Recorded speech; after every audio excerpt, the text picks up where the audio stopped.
نبی صلی اللہ علیہ وسلم دن میں 100 بار استغفار کیا کرتے تھے، تو اس لیے ہم سب کو بھی کثرت سے استغفار کرنی چاہیے۔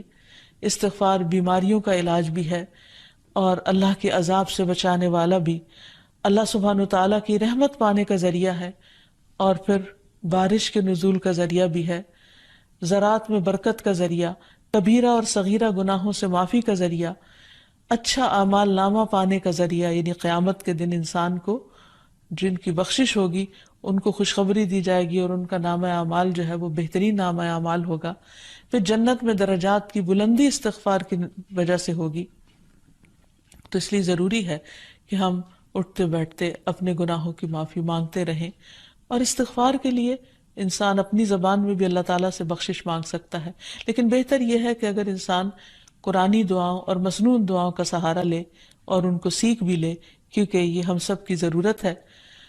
سورۃ نوح میں اللہ سبحانہ وتعالی فرماتے ہیں، حضرت نوح علیہ السلام نے اپنی قوم کو استغفار کرنے کو کہا، اور کیا کہا؟ فَقُلْتُ اسْتَغْفِرُوا رَبَّكُمْ، میں نے اپنی قوم سے کہا کہ اپنے رب سے استغفار کرو، اپنے رب سے معافی مانگو۔ تو نتیجہ کیا ہوگا؟ إِنَّهُ كَانَ غَفَّارًا، بے شک وہ بہت زیادہ معاف کرنے والا ہے۔ يُرْسِلِ السَّمَاءَ عَلَيْكُمْ مِدْرَارًا، تم پر آسمان سے خوب بارشیں برسائے گا، آسمان کو تم پر برسنے والا بنا دے گا۔ وَيُمْدِدْكُمْ بِأَمْوَالٍ وَبَنِينَ، تمہیں مال اور بیٹوں سے مدد دے گا۔ وَيَجْعَلْ لَكُمْ جَنَّاتٍ، تمہارے لیے باغات بنائے گا۔ وَيَجْعَلْ لَكُمْ أَنْهَارًا، اور تمہارے لیے نہریں جاری کر دے گا۔ آپ دیکھیں کہ ایک انسان کی خواہش کیا ہوتی ہے کہ اس کو کیا کچھ ملے، یعنی رہنے کا مقام اور حالات جو ہیں وہ پرسکون ہو، پھر اس کے بعد یہ کہ مال ہوں، بیٹے ہوں، باغ ہوں، اور زندگی کی اور آرائشیں اور نعمتیں ہوں۔ یہ ساری چیزیں کہاں سے ملتی ہیں، کیسے ملتی ہیں؟ استغفار سے ملتی ہیں۔ عام طور پر لوگ پریشان ہوتے ہیں، دکھی ہوتے ہیں۔ مثلا ایک شخص ایک بزرگ کی محفل میں آیا اور اس نے کہا کہ میرے حالات بہت تنگ ہیں، مجھے بہت پریشانی ہے، میرا رزق بہت تنگ ہے، تو آپ مجھے کوئی وظیفہ بتائیے۔ تو انہوں نے اس کو کہا کہ کثرت سے استغفار پڑھو۔ دوسرا آیا، اس نے کہا بچوں کی شادی نہیں ہوتی، تو آپ نے اس کو بھی کیا بتایا کہ کثرت سے استغفار کرو۔ تیسرا آیا تو کہنے لگا کہ بہت قحط سالی ہے، فصلیں اچھی نہیں ہوتی، تو آپ نے اس کو بھی استغفار کا بتایا۔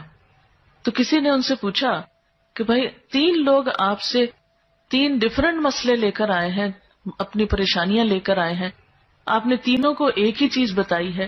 تو اس پر انہوں نے یہی سورۃ نوح کی آیت پڑھ کر سنائی کہ دیکھو یہ قرآن میں اللہ کا وعدہ ہے، اور اللہ کا وعدہ سچا ہے۔ اللہ تعالیٰ کی بات سے بڑھ کر سچی بات کس کی ہو سکتی ہے؟ ہمارے پڑھنے میں کمی کوتاہی ہو سکتی ہے، لیکن اللہ کی بات میں کوئی شک نہیں۔ ذالک الکتاب لا ریب فیہ، یہ وہ کتاب ہے جس میں کوئی شک نہیں۔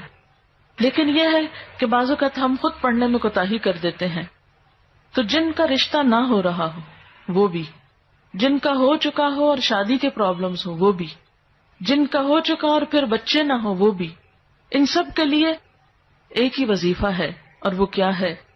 استغفار کا۔ پھر اسی طرح ایک اور جگہ پر ایک اور پیغمبر نے اپنے لوگوں سے کہا وَاسْتَغْفِرُوا رَبَّكُمْ ثُمَّ تُوبُوا إِلَيْهِ إِنَّ رَبِّي رَحِيمٌ وَدُودٌ، اپنے رب سے معافی مانگو اور اس کی طرف پلٹ آؤ، بے شک میرا رب رحیم ہے اور اپنی مخلوق سے بہت محبت رکھتا ہے۔ یعنی جب کسی بندے پر کوئی تکلیف آتی ہے تو ایسا نہیں کہ اللہ تعالیٰ اس پر خوش ہوتے ہیں اور جان بوجھ کے ستانا چاہتے ہیں بندوں کو۔ اللہ تو بندوں کے حق میں بہت مہربان ہے۔ پھر سوال یہ پیدا ہوتا ہے کہ تکلیف آتی کیوں؟ اگر وہ ہم سے محبت کرتا ہے اور وہ بہت مہربان ہے، تو بات یہ ہے کہ کچھ چیزیں ہم اچھے حالات میں سیکھتے ہیں اور کچھ چیزیں ہم ہارڈ شپ سے سیکھتے ہیں۔ کچھ نعمتوں کی قدر ہم اچھے طریقے سے ویسے ہی کر لیتے ہیں، اور کچھ چیزوں کی قدر ہمیں اس وقت آتی ہے جب کوئی مشکل پیش آتی ہے۔ آپ دیکھیے کہ اس کی مثال یوں ہی ہے کہ جیسے کچھ کھانے آپ کچے ہی کھا لیتے ہیں، جیسے فروٹس وغیرہ ہیں، آپ کو پکانے کی ضرورت نہیں ہوتی، لیکن کچھ کھانے آپ کو پکا کر کھانے ہوتے ہیں۔ اسی طرح زندگی میں کچھ حالات ایسے ہوتے ہیں کہ جن میں آپ آرام سے سیکھ جاتے ہیں، یا کچھ باتیں آپ کو بغیر کسی مشکل کے سمجھ میں آ جاتی ہیں، لیکن کچھ باتیں آپ کو مشکل آنے پر سمجھ آتی ہیں. اور جس طرح انسان پختہ اور میچیور ہوتا ہے مشکلات میں، آپ نے دیکھا ہوگا کہ جو بچے ہارڈ شپس میں پلتے ہیں وہ بڑے ہو کر ان میں اسٹیمنا زیادہ ہوتا ہے، لیکن جو بچے بہت نعمتوں میں اور نازوں میں پلتے ہیں وہ اتنے بہادر اور اتنے ہمت والے نہیں ہوتے. اس لیے دھوپ اور چھاؤں، غم اور خوشی، دونوں اس کائنات کا حسن ہے. دن اور رات ایک بہت بڑی نشانی ہے ہمارے لیے. تو اس لیے جب تکلیف آتی ہے تو اس موقع پر انسان اللہ کی طرف زیادہ رجوع کرتا ہے، اللہ کو زیادہ یاد کرتا ہے، زیادہ ذکر کرتا ہے، اور اس طرح انسان کے گناہ دنیا میں ہی معاف ہونے لگتے ہیں. ایک اور جگہ پر آتا ہے وَأَنِ اسْتَغْفِرُوا رَبَّكُمْ ثُمَّ تُوبُوا إِلَيْهِ يُمَتِّعْكُمْ مَتَاعًا حَسَنًا، اور یہ کہ تم اپنے رب سے معافی چاہو اور اس کی طرف پلٹ آؤ تو وہ تم کو اچھا سامان زندگی دے گا. یعنی دنیا کی اچھی نعمتیں کس سے ملیں گی؟ استغفار سے.